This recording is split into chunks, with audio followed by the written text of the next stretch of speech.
Hello, I figured I wanted to give thought of what I thought about the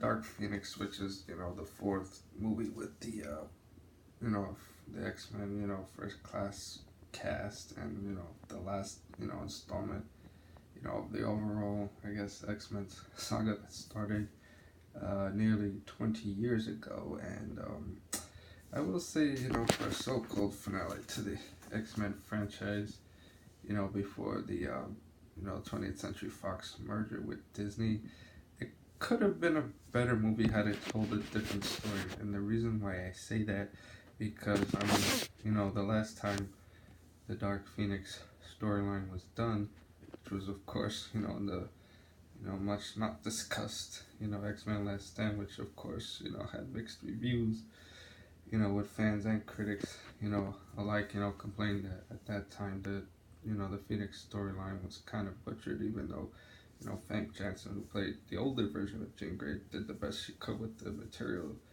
that she was given. And of course, in that particular version, the Jean Grey, you know, Phoenix persona was, her alternate personality, whereas in the 2019 version, it's like an entity that, you know, takes over her body and stuff. Like that, when the X-Men, are sent into space to rescue the crew in the Endeavor, and that's, when Jean's, powers start to manifest at a very powerful way, making her very, I guess, dangerous immune at the time, especially, when the X-Men are considered, I guess, heroes and stuff by the, humans and stuff, like that. And then, of course, there's Eric, who has his own little island, full of mutants since the events of the X-Men Apocalypse movies.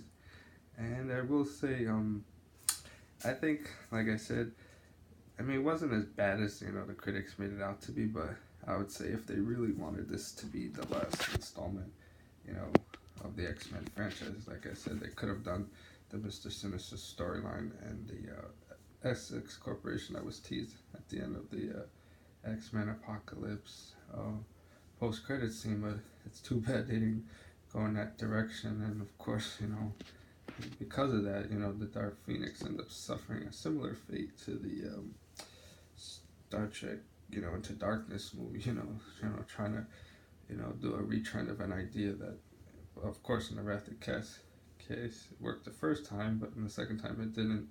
And of course, in the Dark Phoenix case, it didn't work both times. So, like I said, if it didn't work the first time, don't do it again the second time. I guess really just the way to say it. So, like I said, well, it's not the best X-Men movie, but it's not the worst. But like I said, it would have been great if they could have done another X-Men movie to kind of give it a better send-off. So that's my particular verdict on Dark Phoenix. I guess for those that are hardcore fans of the, X-Men franchise, then I guess people will see it just out of curiosity. So that's that. So, okay, everyone, thanks again.